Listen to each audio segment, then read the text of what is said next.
Hello friends, நான் தமிழில் வாக்கியங்கள் கொடுக்குறேன். அதுக்கு என்ன இங்கிலீஷில் வரும் அப்படின்னு நீங்கள் ட்ரை பண்ணுங்க, சரிங்களா? என் பேரை சொல்லியே கூப்பிடுங்க, ஒன்றும் பிரச்சனை இல்லை. எப்படிங்க சொல்லலாம்? இது எப்படி சொல்லலாம் அப்படின்னா, call me by name, no problem. Call me by name, no problem. என் பேரை சொல்லியே கூப்பிடுங்க, ஒன்றும் பிரச்சனை இல்லை அப்படின்னு அர்த்தம். அவனுக்கு நேரம் சரியில்லைன்னு நினைக்கிறேன். அவனுக்கு நேரம் சரியில்லைன்னு நினைக்கிறேன், இல்லை அவருக்கு நேரம் சரியில்லைன்னு நினைக்கிறேன். இது எப்படிங்க சொல்லலாம்? இது எப்படி இங்கிலீஷில் சொல்லலாம் அப்படின்னா, I think the time is not favourable for him. I think the time is not favourable for him. அவனுக்கு நேரம் சரியில்லைன்னு நினைக்கிறேன், அவருக்கு நேரம் சரியில்லைன்னு நினைக்கிறேன். சரி, உங்ககிட்ட ஒன்று சொல்லி ஆகணும், எப்படிங்க சொல்லலாம்? இது எப்படி சொல்லலாம் அப்படின்னா, I have to tell you something. அப்படின்னா உங்ககிட்ட ஒன்று சொல்லி ஆகணும்.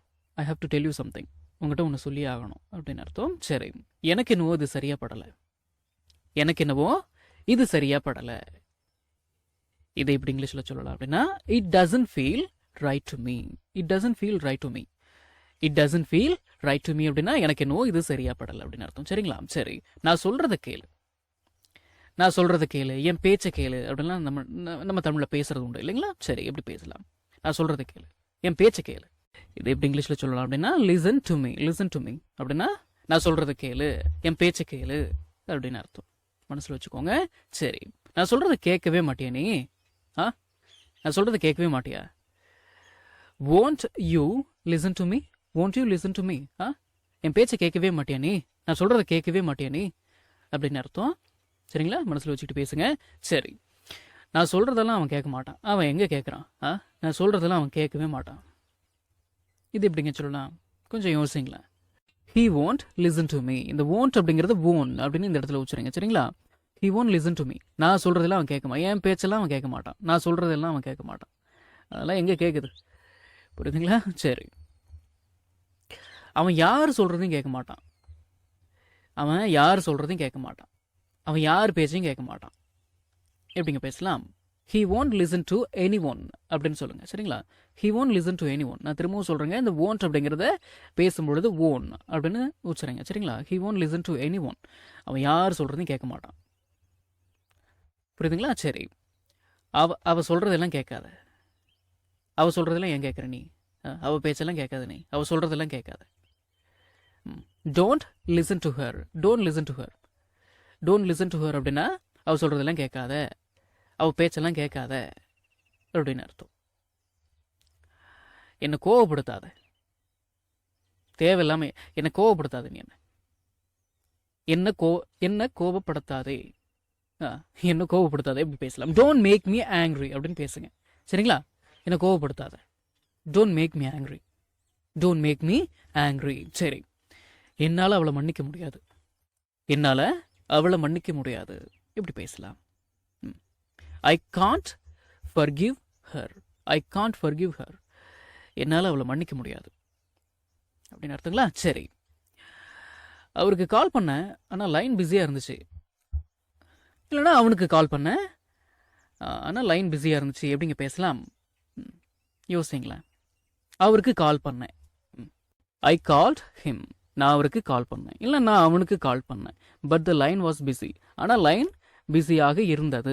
I called him but the line was busy. அவருக்கு கால் பண்ணேன், ஆனால் லைன் பிஸியாக இருந்துச்சு. இல்லை அவனுக்கு கால் பண்ணேன், லைன் பிஸியாக இருந்துச்சு அப்படின்னு அர்த்தங்களா? சரி, உன்னை திட்டி என்னோட வாய் தான் வலிக்குது. மனுஷனா நீ?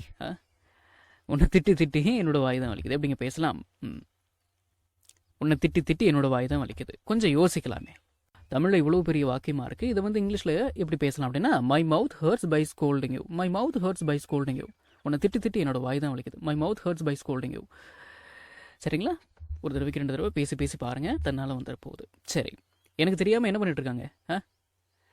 எனக்கு தெரியாமல் என்ன செய்து கொண்டிருக்கிறாய் அப்படின்னு சொல்கிறதா இருந்ததுன்னா எப்படிங்க சொல்லலாம்? What are you doing without my knowledge அப்படின்னு பேசுங்க. சரிங்களா? What are you doing without my knowledge? அப்படின்னா எனக்கு தெரியாமல் என்ன பண்ணிட்டு இருக்க அப்படின்னு அர்த்தம். சரிங்களா? சரி, என்ன அறியாமலேயே நான் தூங்கிட்டேன். எப்படி பேசலாம்? I fell asleep without my knowledge. அப்படின்னா என்ன அறியாமலேயே தூங்கிட்டேன் அப்படின்னு அர்த்தம். I fell asleep without my knowledge. சரி, அங்கே அடிக்கடி போவீங்களா நீங்கள்? அங்கே அடிக்கடி செல்வீர்களா? Do you go there often? O F T E N இதை வந்து ஆஃப்டன் அப்படின்னு கூட உச்சரிச்சுக்கோங்க, இல்லை ஆஃபன் அப்படின்னு கூட உச்சரிச்சுக்கோங்க. ரெண்டு உச்சரிப்புமே சரியான உச்சரிப்பு தான். சரிங்களா? Do you go there often, do you go there often, இல்லை often. Do you go there often, அங்கே அடிக்கடி போவீங்களா நீங்கள் அப்படின்னு அர்த்தம். சரி, போய் யாருன்னு பாரு. போய் யாருன்னு பாரு எப்படிங்க பேசலாம்? போய் யாருன்னு பாரு. Go and see who it is. Go and see who it is. Go and see who it is. போய் யாருன்னு பாரு அப்படின்னு அர்த்தம். உனக்கு பேசுறதுக்கு வேற விஷயமே கிடைக்கலையா? உனக்கு பேசுறதுக்கு வேற விஷயமே இல்லையா? எப்படிங்க பேசலாம்? உனக்கு பேசுறதுக்கு வேற விஷயமே கிடைக்கலையா? இல்லையா? Don't you have any other matter to talk. Don't you have any other matter to talk. உனக்கு பேசுறதுக்கு வேற விஷயமே கிடைக்கலையா? உனக்கு பேசுறதுக்கு வேற விஷயமே இல்லை அப்படின்னு அர்த்தம். ஒரு தடவைக்கு 2 தடவை, நிறைய தடவை பேசி பேசி பார்த்தீங்கன்னா அதனால வந்துட்டு போகுது. பேசி பேசி பாருங்க. சரிங்களா? இந்த வீடியோ உங்களுக்கு யூஸ்ஃபுல்லாக இருந்துச்சு அப்படின்னா ஒரு லைக் பண்ணுங்கள், ஷேர் பண்ணுங்கள், and please please please please please subscribe பண்ணுங்கள். சப்ஸ்கிரைப் பண்ணணும். சரிங்களா? சரி, அடுத்த வீடியோவில் சந்திக்கலாம்.